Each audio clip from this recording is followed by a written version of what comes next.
स्पष्ट होत नसला तरी लेकरांची काळजी असते त्याच्या मनाला, त्याच्या सहवासाशिवाय काय किंमत आणि सहजासहजी कुणी शून्यातून वर येत नसतो, सहजासहजी कुणी शून्यातून वर येत नसतो. एक बाप नावाचा देव असतो जो त्याचं आयुष्य लावतो पणाला.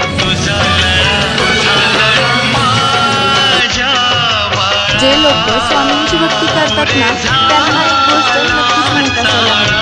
तुम्ही स्वामींना निवडल्यानंतर स्वामींनी तुमची निवड केली आणि जेव्हा स्वामी कोणाची तरी निवड करतात ना तेव्हा ते त्याच्या आयुष्याला पूर्णपणे बदलून टाकतात. कशाला विचार करत आहेस? सोडून दे सगळं आमच्यावर. तुझ्या मनात जे आहे ते तुला नक्कीच